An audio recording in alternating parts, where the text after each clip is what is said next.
protected me from these dismal projections of my future.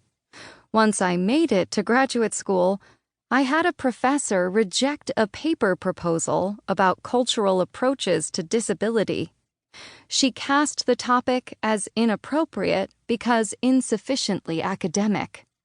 As I prepared to leave her office, she patted me on the arm and urged me to heal, suggesting that my desire to study disability resulted not from intellectual curiosity, but from a displaced need for therapy and recovery.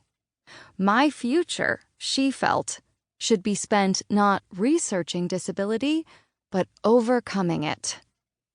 These grim, imagined futures, these suggestions that a better life would of necessity require the absence of impairment, have not gone unchallenged. My friends, family, and colleagues have consistently conjured other futures for me, refusing to accept ableist suggestions that disability is a fate worse than death, or that disability prohibits a full life.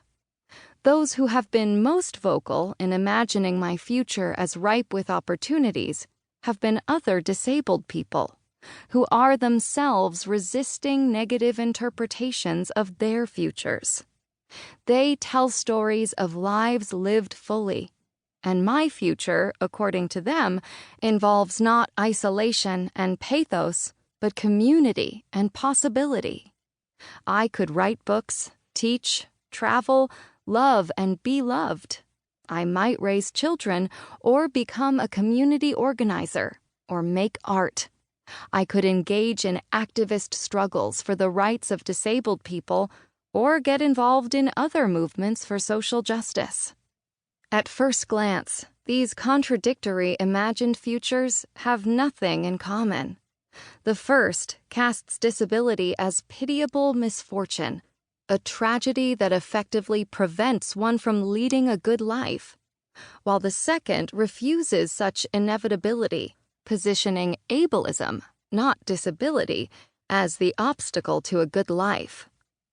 What these two representations of the future share, however, is a strong link to the present. How one understands disability in the present determines how one imagines disability in the future. One's assumptions about the experience of disability create one's conception of a better future. If disability is conceptualized as a terrible, unending tragedy, then any future that includes disability can only be a future to avoid. A better future, in other words, is one that excludes disability and disabled bodies. Indeed, it is the very absence of disability that signals this better future. The presence of disability, then, signals something else. A future that bears too many traces of the ills of the present to be desirable.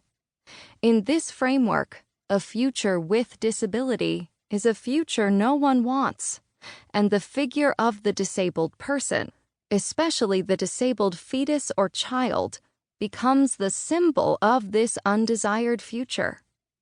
As James Watson, a geneticist involved in the discovery of DNA and the development of the Human Genome Project, puts it, we already accept that most couples don't want a Down child.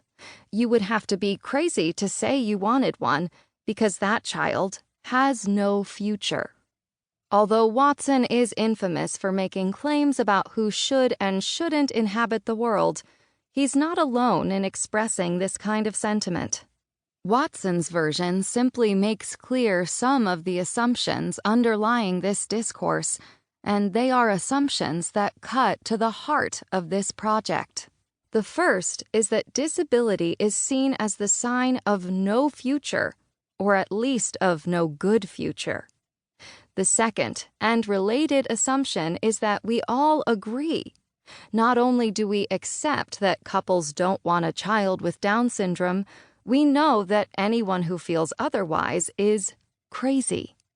To want a disabled child, to desire or even to accept disability in this way, is to be disordered, unbalanced, sick.